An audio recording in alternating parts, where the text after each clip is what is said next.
राम राम। नमस्कार साथियों, मैं आपका साथी भवनलाल कड़ेला। साथियों, आज के इस वीडियो में अपन डिस्कस करने वाले हैं रीट लेवल 1 में राजस्थान भूगोल और अर्थव्यवस्था से संबंधित कुल 39 प्रश्न पूछे गए थे। यानी कि भूगोल और अर्थव्यवस्था का कितना वेटेज है आप इस प्रश्न से समझें, है ना। और बाकी जो प्रश्न किस पुस्तकों से पूछे गए थे, उनके आंसर क्या हैं, नया जो पैटर्न आया है उसके अनुसार कौन सी पुस्तकें आपको पढ़नी चाहिए। जैसे आगामी परीक्षाएं जो एलडीसी हैं, जो लेब असिस्टेंट है, जो भी परीक्षा होने वाली है उनके अंदर यही पैटर्न रहने वाला है ना। क्योंकि अध्ययन बोर्ड 2026 में 25 में भी दिखा चुका है, जमादार परीक्षा के अंदर दिखा चुका है कि हम इसी प्रकार के पैटर्न पे प्रश्न पूछेंगे। ये जो पुस्तक है राजस्थान का भूगोल और अर्थव्यवस्था, इसमें से एक किताब में से 37 प्रश्न मिले हैं। भूगोल और अर्थव्यवस्था के 37 प्रश्न सॉल्व हो रहे हैं पूरी तरह से, है ना। तो चलिए शुरू करते हैं प्रूफ के साथ में। और कई विद्यार्थियों को भरोसा नहीं होगा कि हाँ ये जो है ऐसी झूठी कर रहे हैं। तो साथियों, जिनको भरोसा नहीं है वो पूरे प्रूफ देख करके जाएं। आपका आधा घंटा समय लगेगा, लेकिन अगर आप अध्ययन बोर्ड की किसी परीक्षा की, भर्ती परीक्षा की सीरियस होकर तैयारी कर रहे हैं तो उस पुस्तक का रिव्यू आप जरूर देखें, ठीक है ना। मैं पेसिंग के सहित जो है प्रूफ लेके आया हूँ, आप इसको जरूर देखें। अगर सॉल्व नहीं हो रहा है तो आप बिंदास कमेंट करेंगे प्रश्न संख्या के साथ में कि सर ये फैक्ट जो है आप पुस्तक में नहीं दिए गए हैं और आप इसे कवर नहीं हो रहा है, मुझे पूरा बताएंगे। मैं जो है पूरा प्रयास करूँगा कि जो फैक्ट अपनी पुस्तक से कवर हो रहे हैं सिर्फ उनको ही बताऊँ, ठीक है ना। और वैसे आप भावी शिक्षक हैं तो आप अच्छे से डिसीजन ले भी पाएंगे कि हाँ सर सही बता रहे हैं या झूठ बोल रहे हैं। पहला क्वेश्चन है, कीर्ति स्तंभ के बारे में जो है आपको निम्न कथन पर विचार करना है। तो पहला कथन है, कीर्ति स्तंभ स्तंभ जैन तीर्थंकरों को समर्पित है और 23 शताब्दी में इसे निर्मित किया गया था। तो दोनों कथन है, अगर दो कथन आपको आ रहे हैं तो ये प्रश्न आराम से सॉल्व हो जाएगा। ये दोनों कथन सही है, पहला कथन सही है और दूसरा कथन भी सही है, ठीक है। तो इसके अंदर ऑप्शन हो जाएगा डी, क्योंकि इसमें भी ए और बी नहीं आ रहा, इसमें भी ए और बी नहीं आ रहा, इसमें भी ए और बी नहीं आ रहा, यानी कि ये तीन ऑप्शन गलत हैं। अपनी पुस्तक के अंदर आप जाओगे पेज संख्या 278 पर जाओगे कि ये रहा 278 पेज, मैंने ऐड किया है साथ में। चित्तौड़गढ़ के अंदर कीर्ति स्तंभ जैन तीर्थंकर आदिनाथ को समर्पित है, इसके साथ में जीजा बग्रीवाल ने 13वीं शताब्दी में निर्मित करवाया। देखो मैंने दो फैक्ट लिखे हैं और दो फैक्ट से ये क्वेश्चन पूरी तरह सॉल्व हो रहा है ना। दो कथन से जो है ये क्वेश्चन सॉल्व हो रहा है आराम से। हाँ, इस पुस्तक के प्रकाशित होने के बाद में ये एग्जाम हुए हैं। प्लाटून कमांडर 33 में से 32 प्रश्न, वाहन चालक 39 में से 38 प्रश्न, असिस्टेंट प्रोफेसर 38 में से 35 प्रश्न। साथियों ये ऐसे नहीं बोल रहा हूँ, आप इसके प्रूफ जो है एरेना ऑफ कंसेप्ट स्टडी, ये जो यूट्यूब चैनल है जिस पे आप वीडियो देख रहे हैं, इसी चैनल पर मिल जाएंगे। और टेलीग्राम चैनल पर भी सेम नाम से अगर आप सर्च करेंगे तो आपको इसकी PDF मिल जाएगी। आप जो है आराम से फैक्ट चेक कर लेना कि अगर आंसर सॉल्व हो रहा है तो ही आप जो है इस पुस्तक को भरोसा करें, है ना। कोई बाध्यता नहीं है, आप स्वतंत्र हैं चयन करने के लिए। रीट मेंस में जो पहला लेवल है इसमें 37 प्रश्न इस पुस्तक से सॉल्व हो रहे हैं। पहला हो गया ऊपर वाला, काउंट करते रहना साथ साथ में, है ना। रामगढ़ भंडदेवरा मंदिर की मुख्य विशेषताएं, ये 12 शहर में स्थित है, सही बात है। ये विष्णु को समर्पित नहीं है, यह शिव जी को समर्पित है, शिव जी को समर्पित है। और ये स्थित राजस्थान का लघु खजुराहो कहते हैं, ठीक है। 12 शहर शिव जी को समर्पित और लघु खजुराहो, ये तीनों फैक्ट जो है अपनी पुस्तक पेज संख्या 278 पर कवर हो रहा है आराम से। ये रहा 12 के अंदर रामगढ़ भंडदेवरा मंदिर कहाँ पर है, मिनी खजुराहो, ठीक है। मिनी खजुराहो, इसको मिनी खजुराहो यानी कि लघु खजुराहो, और शिव मंदिर है, ठीक। ये तीनों फैक्ट जो है अपनी पुस्तक से कवर हो रहे हैं, यानी कि इस पुस्तक में ए और सी, इसके दो आंसर हो जाएंगे। ए और सी सही फैक्ट है और आंसर हो जाएगा ऑप्शन बी, ठीक है, ऑप्शन बी। नेक्स्ट, ये जो है छठा क्वेश्चन, इसमें खेजड़ी वृक्ष ने भी चिपको आंदोलन को प्रेरित किया है और साथ में अमृता देवी के नेतृत्व में लगभग 363 पुरुष और महिलाओं ने जो है खेजड़ी की रक्षा के लिए अपने प्राणों का बलिदान दिया है, ठीक है। तो अपनी पुस्तक में पेज संख्या अगर आप 90 पे जाएंगे तो वहाँ मैंने लिख रखा है चिपको आंदोलन 1973 में हुआ और खेजड़ी बलिदान ये जो है 1730 में अमृता देवी के नेतृत्व में हुआ और 363 कुल 363 व्यक्तियों ने बलिदान दिया, जिसमें से 294 पुरुष थे और 69 स्त्रियाँ थी। तो ये दोनों ही कथन जो है सही है, एकदम से दोनों ही कथन सही हैं। और ये जो कथन है इसका कारण जो है सही व्याख्या कर रहा है, यानी कि आर जो है ए की सही व्याख्या कर रहा है। इसका आंसर हो जाएगा ऑप्शन नंबर डी, ठीक है। नेक्स्ट देखते हैं, ये एक तरफ दे रखे हैं राज्य और देश, दूसरी तरफ दे रखे हैं उनकी सीमा, ठीक है। तो पाकिस्तान की सीमा उत्तर पश्चिम, पाकिस्तान जो है भारत राजस्थान के संदर्भ में उत्तर पश्चिम में स्थित है, सही बात है एकदम से। अच्छा, लैपटॉप थोड़ा सा डिस्चार्ज हो गया है, मैं लगा लेता हूँ चार्ज। पाकिस्तान जो है राजस्थान के उत्तर पश्चिम में स्थित है, मध्य प्रदेश जो है पूर्व में स्थित है, सही बात है एकदम से। इस के अनुसार पंजाब जो है 3 के अंदर है और गुजरात जो है दक्षिण में स्थित है। वैसे दक्षिण पश्चिम है, लेकिन ऑप्शन के अकॉर्डिंग अपन को चलना होगा। यानी कि इस प्रश्न का आंसर सही हो जाएगा कौन सा, पहले के अंदर 4 मिलाना है, दूसरे के अंदर 2 मिलाना है, फिर जो है तीसरे के अंदर 3 मिलाना है और चौथे के अंदर 1 मिलाना है, यानी कि ऑप्शन नंबर बी, ठीक है। मैं वीडियो एक बार रोकता हूँ और चार्ज लगाता हूँ। यह प्रश्न सामान्य रूप से सभी पुस्तकों में मिल जाएगा। अपनी पुस्तक में भी जो है प्रश्न शुरू हुई, रिकॉर्डिंग वापस, हाँ शुरू हुई। पेज संख्या 10 और 11 पे आराम से कवर हो रहा है। ये देखिए, गुजरात, गुजरात, एमपी और पंजाब, ठीक है, इधर जो है पाकिस्तान। नेक्स्ट, एक दे रखा है कथन और दूसरा दे रखा है कारण। घर घर औषधि जो योजना है, इसके अंतर्गत 4 पौधे दिए जाते हैं, तुलसी, अश्वगंधा, गिलोय और कालमेघ, ये पौधे दिए जाते हैं। और ये जो योजना है जनप्रतिनिधियों के सहयोग से सार्वजनिक अभियान के रूप में कार्यान्वित की जाएगी। तो ये सही बात है, जनप्रतिनिधियों के सहयोग से कार्यान्वित की गई थी। पहला कथन भी सही है, दूसरा कथन भी सही है। अब जो है ये कथन है, इस कारण से इस अभिकथन की व्याख्या नहीं हो रही है, ठीक है ना। तो सही तो दोनों है, इसकी व्याख्या नहीं कर रहा है, इसका आंसर हो जाएगा एक। वैसे ये कथन और अभिकथन जो है कारण इन्होंने नया ट्रेंड अपनाया है, इसमें अगर हम गलत साबित हो जाए कोई दिक्कत नहीं है, लेकिन अगर विद्यार्थियों के साथ में अन्याय होता है तो, क्योंकि अधीनस्थ बोर्ड सही वाले में भी जिद कर लेता है, तो अधीनस्थ बोर्ड जो भी मानेगा ना वो मान्य होगा, है ना। मेरे अकॉर्डिंग इसका आंसर जो है ये व्याख्या नहीं कर रहा है इसकी। ये अपनी पुस्तक में कवर हो रहा है कि 4 प्रकार के पौधे दिए जाते हैं, तुलसी, गिलोय, अश्वगंधा और कालमेघ, ठीक है। नेक्स्ट, इन्होंने 2 योजनाएं दी है और विभाग पूछे हैं। तो एक वन विभाग की योजना अभी पढ़ के आए ऊपर अपने कि घर घर औषधि योजना है, और ये खनिज टॉपिक के अंदर आप देखोगे कि सिलिकोसिस नीति के अंदर जो पीड़ित व्यक्ति हैं उनको पालनहार योजना का लाभ दिया जाता है। अगर उनसे सिलिकोसिस पीड़ित किसी व्यक्ति की मृत्यु हो जाती है ना, तो इसी विभाग की एक योजना है पालनहार योजना, उसका लाभ उनको मिलता है, ठीक है। तो ये सामाजिक न्याय और अधिकारिता विभाग की कौन सी होगी, पालनहार योजना। ये रहा सामाजिक न्याय और अधिकारिता विभाग, ठीक है। नेक्स्ट जो है राजस्थान में ऊँट संरक्षण योजना राजस्थान के अंदर चल रही है, बजट 2022-23 में घोषित हुई थी। प्रधानमंत्री मोदी ने इसकी जो है घोषणा नहीं करी थी, दूसरा कथन गलत है। इसके नवजात शिशु के जन्म पर 10,000 रुपये दिए जाते हैं और प्रोत्साहन राशि जो 2 किस्तों में दी जाती हैं। तो पहला कथन सही है, तीसरा कथन सही है और चौथा कथन सही है। ये जो नगद का प्रावधान है, ये मोदी जी के आने के बाद में डीबीटी दी जा रही है ना। ये मोदी जी के बाद में डिजिटलीकरण हुआ है पैसे से संबंधित लेन देन का। तो ई कथन इसमें जो है गलत है, इसका आंसर हो जाएगा ए, सी और डी। वैसे इसको आपके गलत हुआ है तो मैं आपको एक बता सकता हूँ सोर्स की, इसमें जो बजट राशि है ना, ये जो राशि है ना, ये बढ़ चुकी है वर्तमान में। एक किस्त की राशि जो है ये 10,000 हो चुकी है। प्रूफ के लिए देखते हैं अपनी पुस्तक पेज संख्या 168 पर, पोस्ट संरक्षण योजना बजट घोषणा 2022-23, और प्रति पशुपालक को जो है 10,000 की वित्तीय सहायता दी जाती है 2 समान किस्तों के अंदर, ठीक है। तो ये अपनी पुस्तक से कवर हो रहा है। ये बजट 2024-25 के अंदर जो है राशि बढ़ा करके 10,000 से 20,000 कर दी, ध्यान रखना, प्रति किस्त हो गई है कितनी, 10,000 रुपये राशि। तो किसी की गलत हुआ है तो प्रूफ में दे सकता हूँ कि हाँ ये वर्तमान में नहीं है। ये वैसे ही इन्होंने पुराना ही पूछा सारा, है ना, कि अगर इसको अगर बी को गलत मानते हुए पूछते, ये सी को अगर गलत मानते हुए पूछते, तो सी सब में दिया इन्होंने, इसमें भी दिया है, इसमें भी दिया है ना, ए बी सी डी सब में दिया है, सी विकल्प जो है सब में दिया है।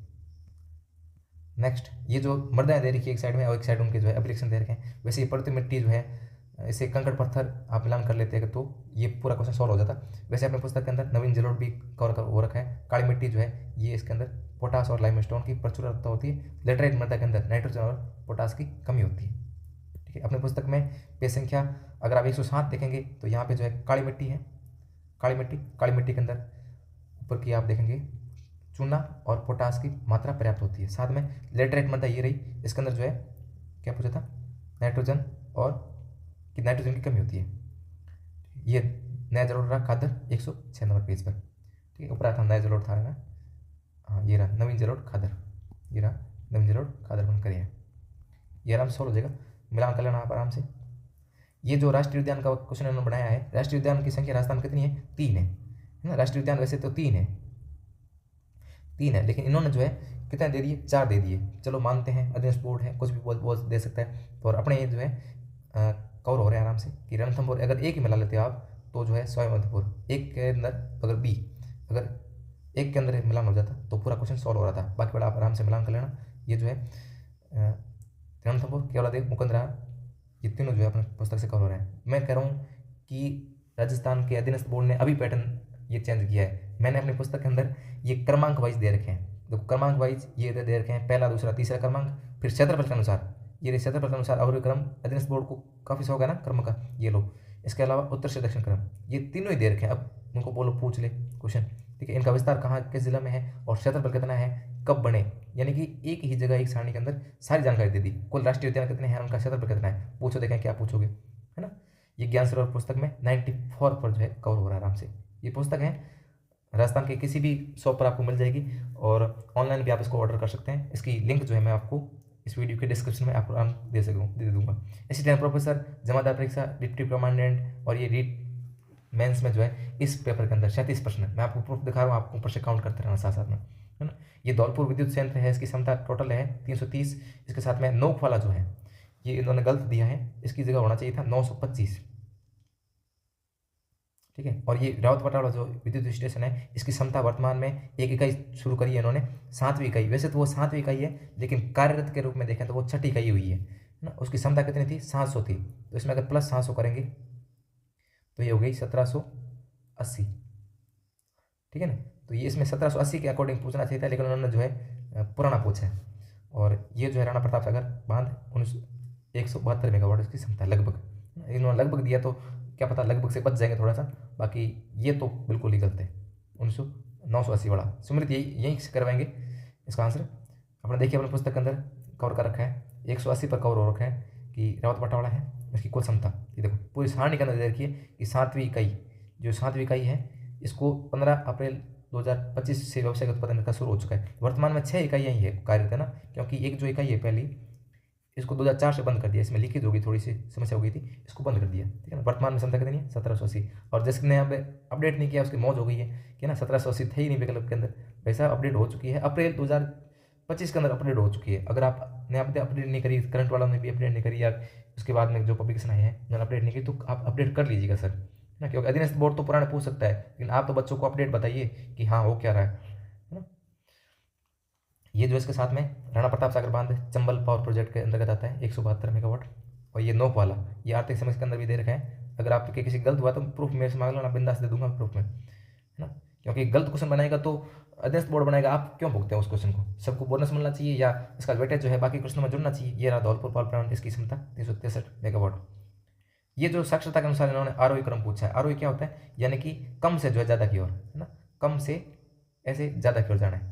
तो सबसे टॉप पर कौन आएगा, कोटा आएगा, हाँ सर कोटा आएगा, कर लेंगे क्या, इसमें जो है सबसे लास्ट में आना चाहिए कोटा, है ना, सबसे टॉप पर, यानी सबसे लास्ट में कोटा 3 विकल्प दे दिया। अब कर लो देखें।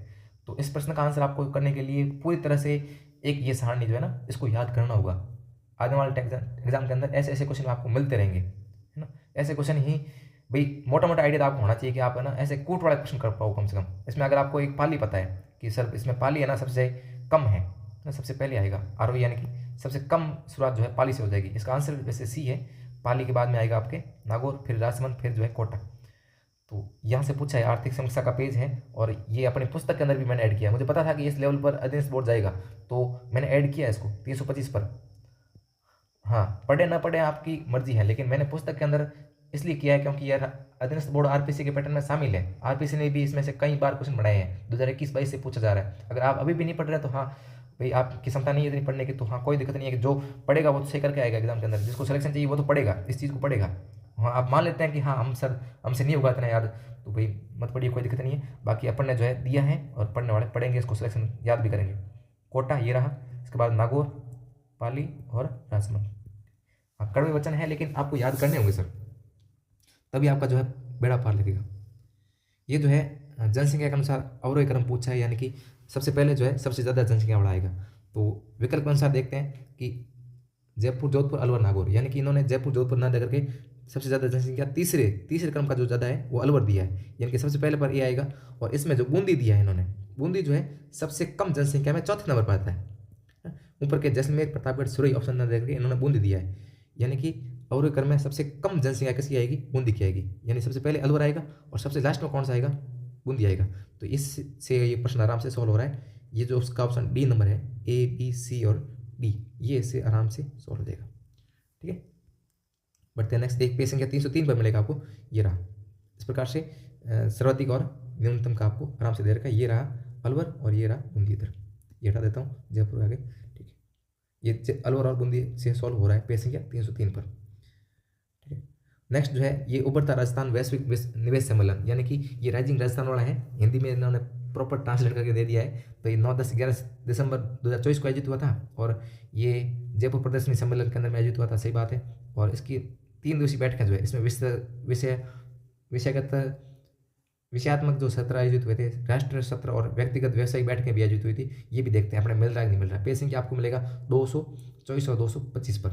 ठीक है, ये रही इसकी heading, rising Rajasthan global investment summit 9, 10, 11 दिसंबर 2024 को। और ये रहा इसमें विषयगत सत्र और ये रहा राष्ट्रीय बैठकें। इसमें जो बैठकें आयोजित हुई थी ना, निवेश से संबंधित बैठकें नहीं करोगे तो निवेश करने आएगा कौन, जाकर के समझाना पड़ेगा। राष्ट्रीय स्तर पर, अंतर्राष्ट्रीय स्तर पर जो है मीटिंगें हुई थी। यानी कि हर विभाग ने इसमें जो है बढ़ चढ़ कर भाग लिया था। ये बांसवाड़ा में माही बांध जो है किसके किनारे स्थित है, तो ये इस बांध का नाम तो वैसे माही बजाज सागर बांध है, तो ये माही नदी के पर है। ये पेज नंबर 45 पर सामान्य से प्रश्न है, अपनी पुस्तक से भी कवर हो रहा है। सबसे होगा ये थे इसे मोड़ कैसे गया है, चलो कोई ना, तुमको बात है। ये जो है इन्होंने प्रोजेक्ट दे करके इन्होंने पूछा कि आपको कालक्रम अनुसार सेट करना है। तो प्रोजेक्ट इंडियन बस्टर्ड जो है 2013 का है, ये प्रोजेक्ट टाइगर 1973 का है, और अमृता देवी विष्णु जो पुरस्कार है ये 1994 का है। 3 क्वेश्चन ऑप्शन मिलती है आपको, जो है प्रश्न आराम से सॉल्व हो जाएगा। ये रहा टाइगर रिजर्व 1 अप्रैल 1973, और ये रहा अमृता देवी विष्णु पुरस्कार 1994 के अंदर, और ग्रेट इंडियन बस्टर्ड 5 जून 2013 के अंदर। पेज संख्या सहित मैंने लिखे हुए हैं, हर पेज पे लिखे हुए हैं ना, आप जाकर के चेक कर सकते हैं किताब के अंदर। ये से आराम से सॉल्व हो जाएगा ना, 3 से आराम से सॉल्व हो जाएगा। ये जो क्वेश्चन दिया है इसके अंदर कि कालक्रम अनुसार को भी सेट करना है, कालक्रम से काफ़ी लगाव है एग्जाम्स बोर्ड को आजकल।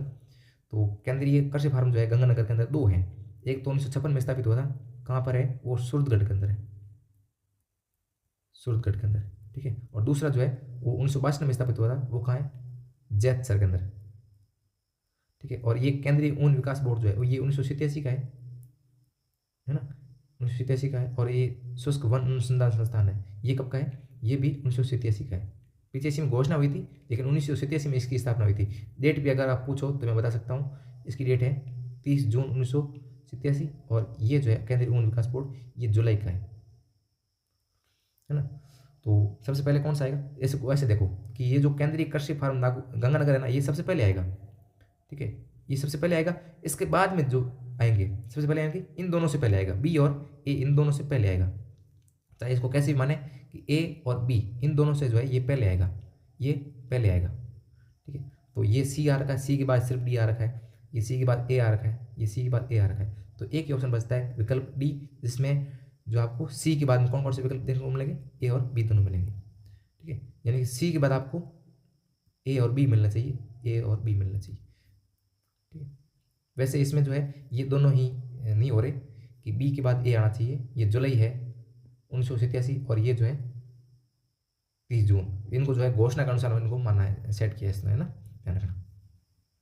घोषणा के अनुसार सेट करें तो भी जो है ये विकल्प बैठ नहीं रहा। किसी गलत हुआ तो मैं प्रूफ दे सकता हूँ, दोनों के प्रूफ मैं आपको दे सकता हूँ। 30 जून 1987 इसकी ऑफिशियल डेट है एरिड की। ये रहा केंद्रीय कृषि फार्म सूरतगढ़ 1956 के अंदर है, ये गंगानगर वाला जो है 1962 के अंदर है।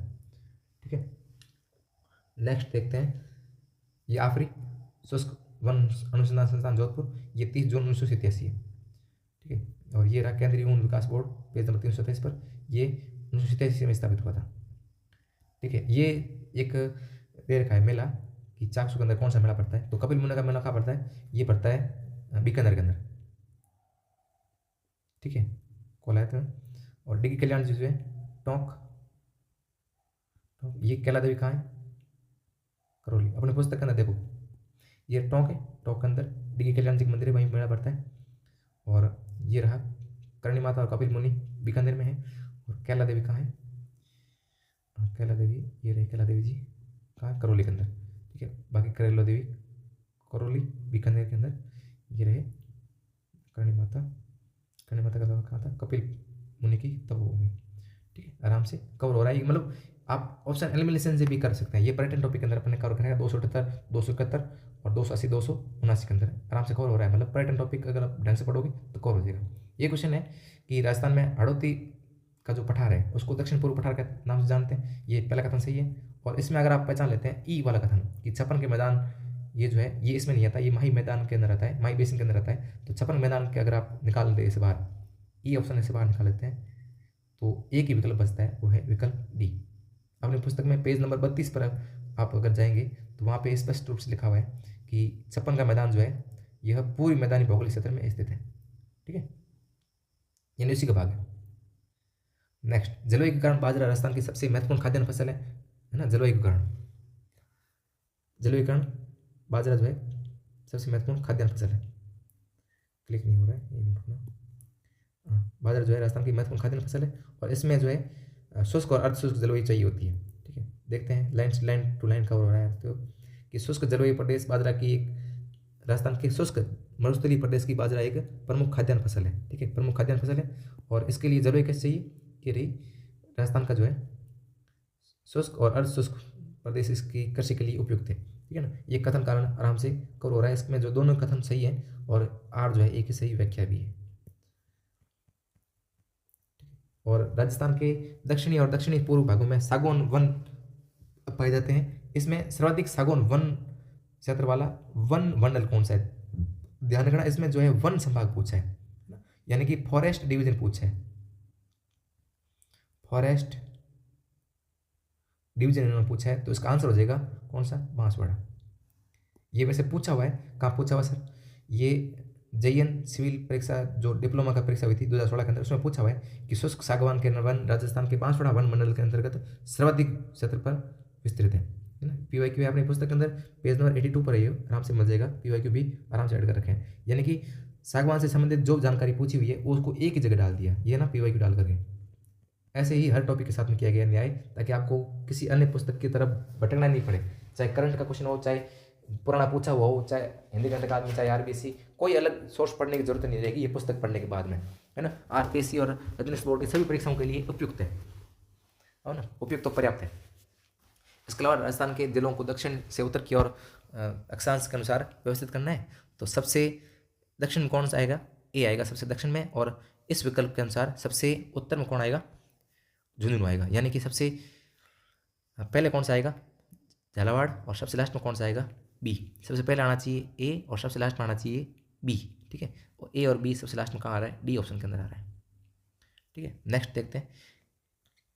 ये राजस्थान के 41 जिलों का मैप है, जिसमें फरोदी का भी ऑथेंटिक मैप अपन ने शामिल किया है। ठीक है, ये राजस्व मंडल द्वारा जारी जो मैप है, रवि अंक 130 में ये शामिल किया गया था।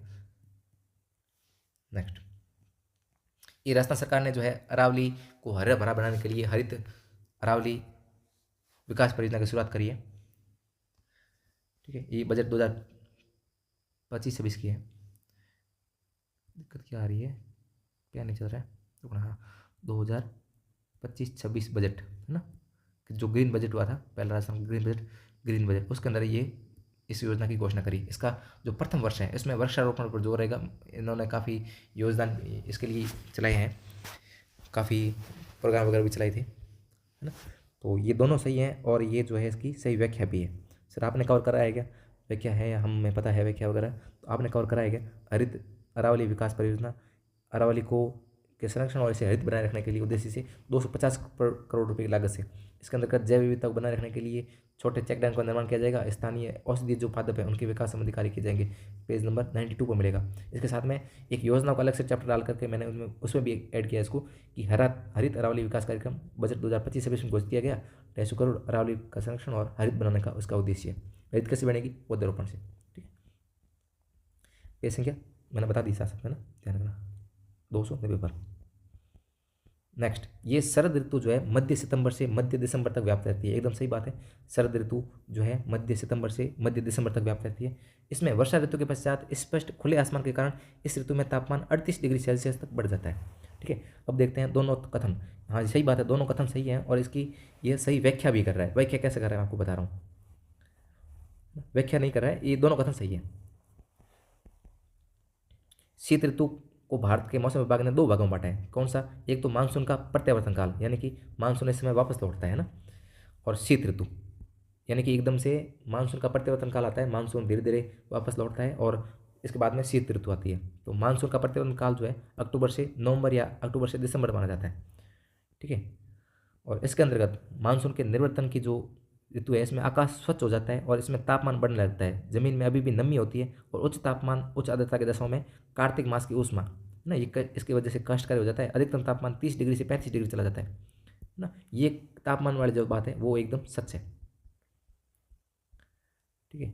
और ये कब आती है? वर्षा ऋतु के बाद आती है, वर्षा ऋतु के बाद आती है, यानी कि ये दोनों कथन ही आप अन्य अलग अलग सत्य है, ठीक है। इसकी व्याख्या नहीं हो रही है इससे कि हाँ तापमान के कारण जो है ये ज़्यादा सर्द ऋतु रहती है। तो दोनों ही कथन आपस में सही है और आर जो है ए की सही व्याख्या नहीं है। इसका जो आंसर है ये हो जाएगा ए नंबर, ठीक है। पेज नंबर 61 और 68 69 पर जो आपको ये मिल जाएगा। ये वन की आशा के रूप में बनास नदी, वन की आशा के रूप में बनास नदी, ये रही बनास नदी वन की आशा, पेज नंबर 38। ये राजस्थान के राज्य प्रतीक हैं, इनको अपन को सेट करना है आराम से, है ना। सबसे पहले कौन सा है? बास्केटबॉल, आराम से नॉर्मल क्वेश्चन है। 1948। और सबसे लास्ट में कौन सा है? 2014 के अंदर ऊँट, है ना। तो इसमें ऑप्शन जगह कौन सा है? बास्केटबॉल सबसे पहले आएगा, ऊँट सबसे लास्ट में आएगा। सबसे पहले आएगा बास्केटबॉल और सबसे लास्ट में ऊँट, यानी कि ऑप्शन ए। वन्य जीव वाला टॉपिक के अंदर अपन ने अच्छे से कवर कर रखा है। ये खेजड़ी, खेजड़ी के अलावा रोहिड़ा, और ये चिंकारा, चिंकारा के अलावा राज्य पशु ऊँट, ठीक है। इसके अलावा बास्केटबॉल को भी कवर कर रखा है अपन ने ना। ये जो है प्रतीक चिन्ह अपन ने कवर कर रखा है। इस प्रश्न का आंसर मैंने बता दिया ए। हाँ, ये जो पर्यटन स्थल है इसमें से अपने पुस्तक के अंदर एक भीमलत वाला जो है ना, ये भीमलत जलप्रपात है, बूंदी के अंदर है, मांगली नदी पर, ठीक है। अगर ये सॉल्व कर लेते हैं अपन, आप ये भीमलत वाला अगर सॉल्व कर लेते हैं अपन तो पूरा क्वेश्चन अपने सॉल्व हो जाता है। यानी डी के अंदर 3 अगर सेट कर लेते हैं अपन, डी के अंदर 3, पेज नंबर 38 पर मिलेगा आपको कि मेज की सहायक नदियाँ कौन कौन सी है। ये मेज की सहायक नदियाँ, जैसे एक मांगली नदी है, और मांगली नदी पर जो है बूंदी जिले में भीमलत जलप्रपात इसी नदी पर बनाया गया है, ठीक है ना। तो एक इससे आराम से सॉल्व हो जाएगा। तो फिर कौन सा बचेगा? सिवाना, अपन पढ़ते रहते हैं सिवाना की पहाड़ियाँ वगैरह, इससे जो है बालोतरा, है ना। और फिर जो है पीताम्बर की गाड़ जो है ये कहाँ पर है? ये ए के अंदर हो जाएगा 4, अजमेर, ठीक है। और फिर कुंड खो जो है कहाँ पर है? 12 के अंदर, ठीक है। नेक्स्ट बढ़ते हैं। ये जो दे रखा है सरिस्का बाग रिजर्व कहाँ? अजमेर के अंदर है। ये पहला कथन गलत है, यानी अजमेर वाला गलत है। और फिर जो है ये पुष्कर झील, ये वाला गलत है, यानी ए और डी जिस इसमें गलत है वो हटा देते हैं। इसमें डी ऑप्शन है।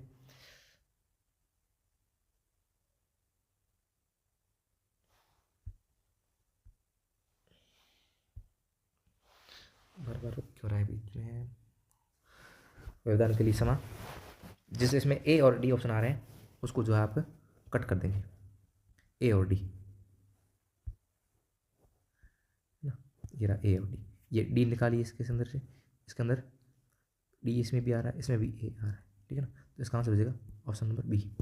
अपने पुस्तक के अंदर आराम से कवर हो रहा है कि ये रहा सरिस्का, और ये कहाँ पर है? अलवर।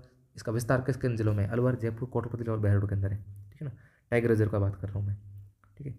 और इसके अलावा ये कब बाघ रिजर्व का दर्जा कब दिया गया, ये भी अपना आराम से कवर हो रहा है। ये पुष्कर झील जो वैसे अजमेर में है, ये अभ्यारण्य का दर्जा कब मिला। इसके अलावा ये था ना इसमें, तो बाकी बागवाड़ा भी इसमें कवर हो रहा है। नेक्स्ट, इसमें देखो ये नया ट्रेंड है कि बनने का क्रम के अनुसार टाइगर रिजर्व बताइए, क्षेत्रफल के अनुसार अवरोही बताइए, उत्तर से दक्षिण क्रम बताइए। ये मेन है, इनका बनने का क्रम बताइए। ये देखो बनने का क्रम, ठीक है ना। ये चीज़ मेन है, ये आपको किसी पुस्तक में नहीं मिलेगी इस प्रकार से ना। आप देख लेना, मुझे बता देना कि सर इस पुस्तक में जो है इस प्रकार से दिए गए हैं बनने का क्रम वगैरह, क्योंकि अध्ययन बोर्ड क्रम ही पूछ रहा है भी बनने का क्रम हो, क्षेत्रफल के अनुसार क्रम हो, उत्तर से दक्षिण क्रम हो। तो ये क्रम मैंने पहले से सेट कर रखे हैं। ये नवंबर के अंदर पुस्तक आई है और मुझे पहले से भनक थी कि कल के दिन ये जो है क्रम पूछे जाएंगे, तो मैंने पहले से ऐड कर लिया है। ये पुस्तक राजस्थान के हर बुक शॉप पर उपलब्ध है।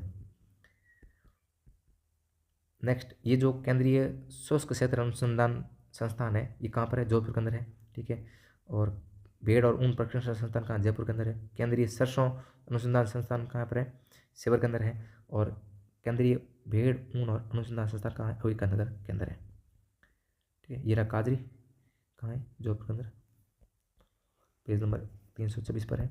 और ये रहा राष्ट्रीय अनुसंधान केंद्र भरतपुर, और ये रहा केंद्रीय भेड़ और ऊन अनुसंधान केंद्र। नेक्स्ट, ये जो 9 अप्रैल 1991 को जिले बनाए थे, वैसे ये 10 अप्रैल को बनाए थे, यहाँ पे 10 होना चाहिए था, 10। और जिले बनाए गए थे उनके अनुसार जो है सही विकल्प का चयन करना है, सबसे उपयुक्त का चयन करना है। ध्यान रखना, ये जो सबसे उपयुक्त का इन्होंने विकल्प दिया है इसके अनुसार ये क्या कर रहे हैं? बच रहे हैं, है ना। अगर सही नहीं हुआ तो भी ये सबसे उपयुक्त मानेंगे, हाँ ये सबसे उपयुक्त हो ही गया। तो इसमें जो हनुमानगढ़ ऑप्शन है ये आप सबसे पहले निकालेंगे, क्योंकि इसका निर्माण जो है 1994 के अंदर हुआ था, 1994 के अंदर हुआ था, 1994 के अंदर। इसके अलावा देखो बी ऑप्शन सबसे पहले निकालिए, यानी कि ए के अंदर बी आ रहा है और इसमें भी बी आ रहा है और इसके अंदर भी बी आ रहा है, यानी कि इसका ऑप्शन जो है सी अपन को सही मानना पड़ेगा। ये जो ई कथन है, ये राजस्थान में अब 7 प्रमंडल है, प्रमंडल यानी कि डिवीजन यानी कि संभाग कितने 7 है, इसमें जो है बी और ई को सही माना गया है, बाकी डी और ई को, यानी कि दौसा को बी डी आर, यानी कि 12 दौसा और राजसमंद, ये 10 अप्रैल 1991 को बने थे, बी डी आर है ना, बी डी और आर, ये तीनों जिले हैं 10 अप्रैल 1991 को बने थे। ठीक है, वैसे इसमें डी और ई ये जो है सही बैठ रहा है, कूट। ठीक है, और पुस्तक के अंदर दे रखा है आराम से, ये रहे 1991 के अंदर 3 जिले बनने वाले। वैसे 10 अप्रैल तारीख इसकी, क्रमांक भी सही दिया हुआ है कि कहाँ कहाँ से अलग होकर बने थे, कल के दिन पूछ ले तो। ये जो क्षेत्रफल के अनुसार जिले हैं, ये वैसे मुझे कम पुस्तकों में मिला, अपनी पुस्तक के अंदर आराम से कवर हो रहा है कि क्षेत्रफल के अनुसार अवरोक्रम में मैंने अपन ने जो है टॉप 5 के दिए हैं। मुझे पता था कि कल के दिन टॉप 5 का पूछ लिया कि 2 से हटाकर पूछ लिया तो क्या होगा, कर पाएगा अभी नहीं कर पाएगा। तो राजस्थान के बाद में जो है कौन सा आएगा, ये देखिए, राजस्थान के बाद में मध्य प्रदेश और महाराष्ट्र, इन्होंने जो है उत्तर प्रदेश से शुरू किया है, ध्यान रखना। राजस्थान के बाद इन्होंने जो है मध्य प्रदेश और महाराष्ट्र नहीं दिए हैं, कौन सा दिया है, उत्तर प्रदेश दिया, फिर जो गुजरात दिया है ना, अपने आराम से कवर हो जाएगा कि राजस्थान के बाद में, राजस्थान के ए के बाद में कौन सा आएगा, सी तक तो दोनों आ रहे हैं, ए सी, फिर राजस्थान के बाद में उत्तर प्रदेश, उसके बाद में जो है गुजरात, ये जो है डी वाला, ये ऑप्शन जो है इसका सही हो जाएगा। ठीक, अपने आराम से कवर हो रहा है, ये रहे राजस्थान, उत्तर प्रदेश और गुजरात, 5 जिले दे दिए तो आराम से कवर हो ही गया पेज नंबर 10 पर। हाँ, राजस्थान भारत के उत्तर पश्चिम में स्थित है, इसका आकार कैसा है, इसका आकार जो है पतंग आकार है, पेज नंबर 15 पर पतंग आकार। ये जो इको सेंसिटिव जोन घोषित किए हैं, इसके अंदर कौन सा राजस्थान में नहीं है, राजस्थान में कौन सा नहीं है, देखो केवलादेव राजस्थान के अंदर है, जयसमंद राजस्थान के अंदर है, मुकुंदरा हिल्स राजस्थान के अंदर है, ये जो है नारायण सागर सरोवर अभ्यारण्य ये गुजरात के अंदर है, कच्छ क्षेत्र के अंदर है, ये नारायण सरोवर अभ्यारण्य, ये जैसे रहा ना, सारे ऑप्शन इसमें मिल जाएंगे आपको। केवलादेव ये रहा, और कौन सा दिया था इन्होंने, जयसमंद वन्य जीव अभ्यारण्य ये रहा जयसमंद वाला, उदयपुर में था, अभी वर्तमान में सलोमर जिले के अंदर आ गया है। ये बाकी जो ऑप्शन थे इसके अंदर आ जाएंगे, रणथंभौर और केवलादेव मुकुंदरा, ये जो राजस्थान के अंदर है, राजस्थान के टाइगर रिजर्व है, तो ये राजस्थान के अंदर इकोसिस्टम जोन है। ये जो शुष्क वन उन क्षेत्रों में पाए जाते हैं जहाँ औसत वर्षा जो है 50 से 100 सेंटीमीटर रहती है। तो ये कौन से वनों की बात कर रहा है, ये है शुष्क पर्णपाती वनों की बात कर रहा है, न कि शुष्क कांटेदार की। वैसे इन्होंने स्पष्ट देना चाहिए था, लेकिन इन्होंने जो है शुष्क दे करके कर दिया है। बच्चा अब कन्फ्यूज होगा ही कि सर शुष्क 2 प्रकार के होते हैं, एक कांटेदार होते हैं, एक पर्णपाती भी होते हैं, तो इन्होंने जो है शुष्क पर्णपाती के अनुसार दिए हैं विकल्प, है ना। ये तो बच्चा पता लगेगा, एग्जाम में दे दिया, वो क्यों कैलकुलेट देगा। तो शुष्क वन जो है जहाँ औसत वर्षा 50 से 100 सेंटीमीटर रहती है वहाँ पाए जाते हैं, यानी कि पहला कथन तो एकदम से सही है।